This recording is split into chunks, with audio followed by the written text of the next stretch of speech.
Welcome back. We're going into the third map between Fire and HasuObs. The players have changed colors. We're still seeing red against yellow, the old-fashioned, ESL set of rules concerning colors when games were broadcasted on ESL TV.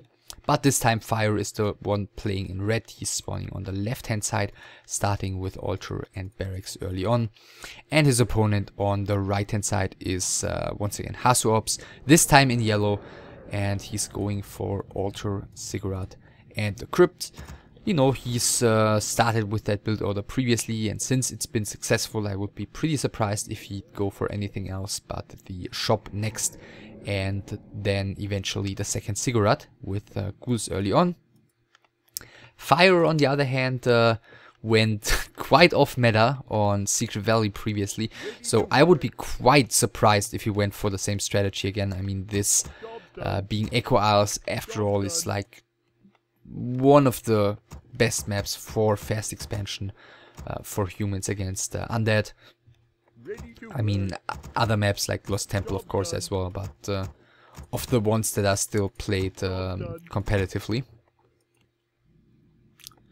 So yeah, HasuObs with the shop, with the Ziggurat as expected. DK and AM are about halfway out. And Fire thus far has not scouted at all. I think it's a pretty safe bet for him to just expect an early Death Knight harassing and a bunch of ghouls following. So he decides to save himself the resources, sending an Acolyte to Footman, of course, excuse me, towards the right hand side. I was just thinking if he's gonna end up using that one to scout, but no, he's just quickly checking the parameters, sees that there's nothing coming. The ghoul is coming right now. Excuse me, Acolyte already waiting here. He can eventually buy the Forest Row Shadow Priest if he wants to. Ziggurat has now finished, and you know, since the Shadow Priests have worked out nicely for him on Tarina Stand, why not go for it again? And yeah, he's buying a Shadow Priest here. Already leaving with the Acolyte. Fire, for some reason, hasn't spawned a Water Mantle here. I mean, if he spawns it now, it's gonna get ensnared, but it's better than just not spawning it. Sending one of his peasants back. Sending all of his peasants back already. Now spawning the Water Mantle. Very strange by Fire. I'm not sure what the hell he was waiting for there. With the Water Mantle, even the first Footman is about to fall, and this looks... Wow, this is like as bad an early game as you get. No one cares to pick up the Circlet. Now HasuObs does so. The next creep is going to the undead player, who's almost as experienced on his hero right now as the human player is, which is an absolute no-go at this stage of the game. But yeah, thus far things are not exactly going well for Fire. He's bringing in more footmen from the top, who should be bringing in more militia as well. Isn't doing so currently though. The Death Knight has to retreat for the moment. He still has 2 coils available. Is he gonna coil the ghoul? Yes, he is. So the ghoul is going to survive for the time being. AM cannot really stick around to do more damage, so he's just kiting for the moment. The ghoul should probably try to escape towards the bottom, but Fire lets him escape towards the right hand side as well. I guess there were too many HP on him still to yeah, really justify the AM chasing there and wasting more time.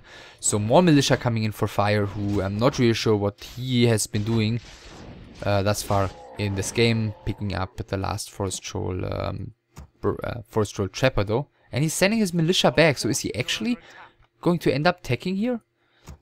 Looks like he might. Job's done.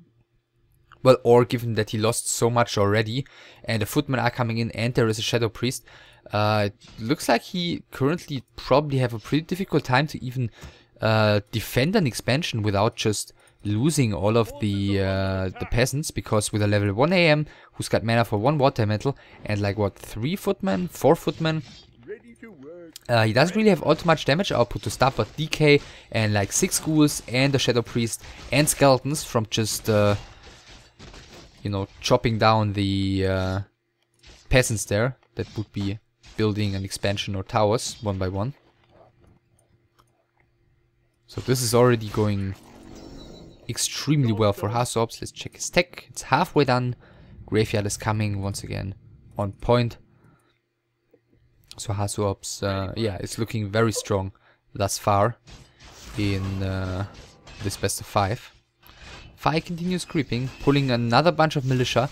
Did he now tech in it? No, he still is tier 1. So he's playing, once again, a pretty strange strategy. HasuObs buying the Berserker here, Fire buying the Shadow Priest. He did get the kill on the Renegade Wizard, did get the Claws of Attack +9. In the meantime, he did buy the Boots of Speed at the shop. And the Death Knight is actually surrounded here, but he's still got the Town Portal, which he's going to be forced to use right now. But is he gonna get the kill on the AM? No, he isn't, because the AM is using the Town Portal as well. And the the Berserker of HasuObs has survived as well. So, given that Fire is still tier 1, I think the plan still must be an expansion. And we see the peasants moving down there right now. But wow, that is a late expansion. And not a single tower anywhere.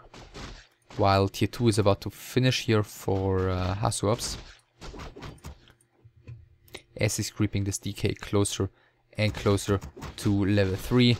And there we see it. So this AM is going to have to be careful. He's at 140 HP right now, so he would survive a coil if HasuObs decided to throw one at him. Looks like he may want to kill this footman to get new skeletons. In the meantime, Panda? Yeah, it's again the Panda, and this is completely exposed. We do see that in the middle of the map, a bunch of tier 1 units, not even the mercenaries, only ghouls, are heading towards the bottom left corner of the map as well. Panda did use his first breath already, he can use his second breath here.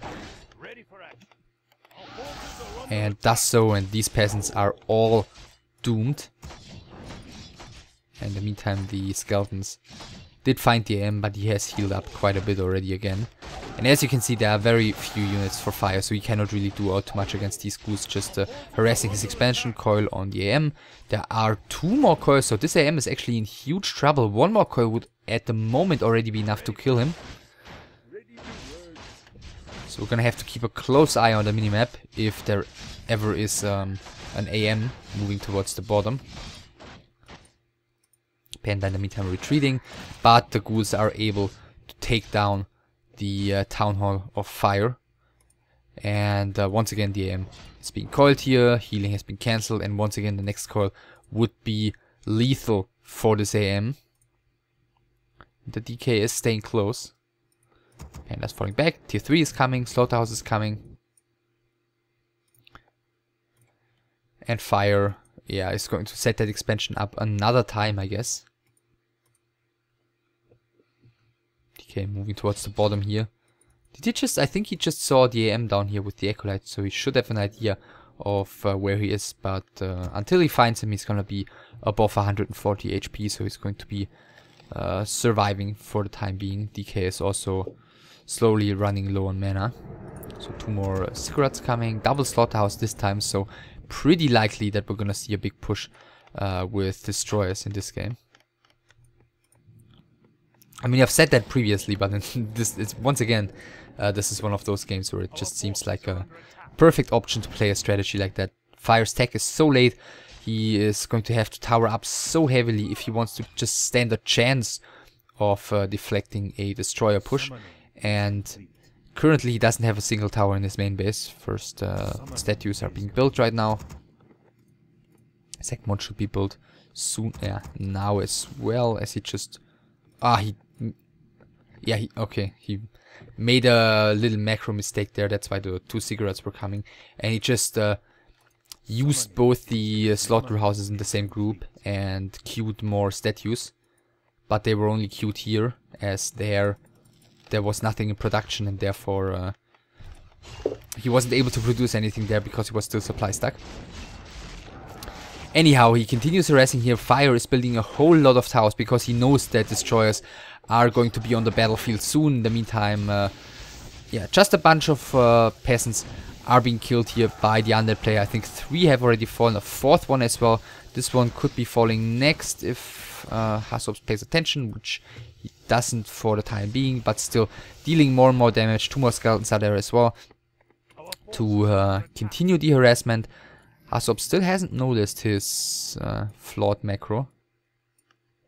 Guess he's busy down here harassing taking down Fire's economy.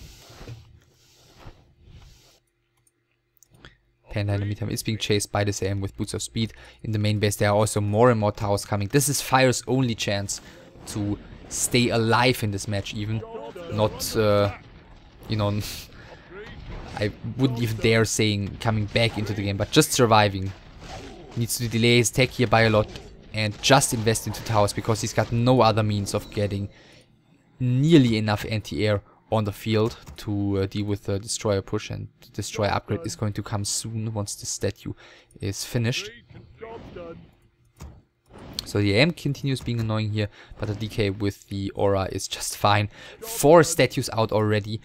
He's gonna have 5, 6, probably 7 by the time the destroyer upgrade is finished. Ah, and he cancelled this statue right now in the slaughterhouse, so realized that he could have had the destroyer upgrade quite a bit faster. And yeah, he's gonna have 5 statues then. Getting frenzy right now on his goose, so he's preparing for the big push, whereas yeah, Fire is preparing for the big push as well. As good as he can. As we can see, he's got 14 lumber, that's the big problem here for him. So falling back with this AM, and HasuObs isn't falling for Fire's taunts here. Is slowly moving down towards the natural expansion of the human player, trying to go for the surround on the AM. Fire is paying attention though, pulling that AM back. Breath of Fire into the footman, is killing one more, is gonna kill probably one more with... no, he isn't, he's just going straight for the AM. Is frenzy already finished? Yes, it is.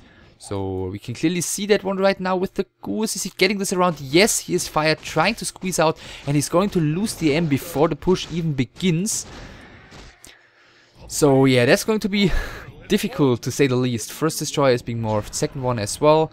52 supply for HasuObs, 31 for Fire. Water Metal got surrounded there as well, and there are a bunch of towers for Fire. No masonry upgrade finished yet, and there he's coming in for the kill on the expansion. A bunch of goose is going to join the attack in just a second. Taking down the second guard tower right now, is going to cancel this one. The panda is soon to be out of mana. Going to be able to use one more Breath of Fire if he's fast enough, which is what he's doing right now, reaching level 3. And these destroyers seem to be clearly capable of breaking through those towers. The next one is going to fall. HasuObs is out of mana on those 2 statues, moving back one of his destroyers. The next tower is gonna fall, the next tower is gonna fall, and these 2 are not going to finish in time, so there is no anti-air for Fire to hold this expansion. Therefore, he is out of this tournament. Says GG, good luck in the finals. HasuObs scores GG. Thanks, of course the players know each other from the German community.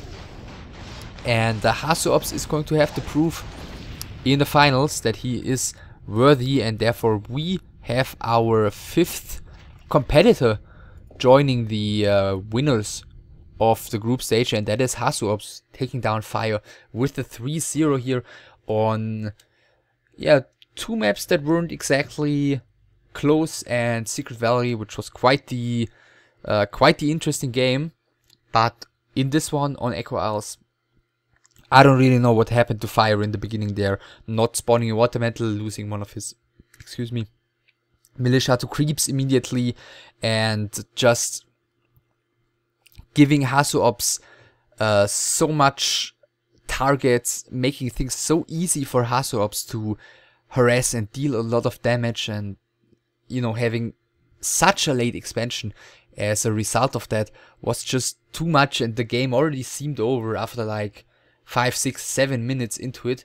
And at the during the rest, Fire struggling, trying to get back into it, but he never really seemed to have a chance in this one. So HasuObs clearly shows that he is the better player between those two, or at least the player who at the time was in better shape, and therefore he is going to go to the finals. And our next best of 5 is going to be between Ciara and Paladin, Orc versus Night Elf. So I hope you enjoyed this one. I hope you're looking forward to HasuObs in the finals, and I hope you'll check out the next video as well. See you then. Take care. Bye.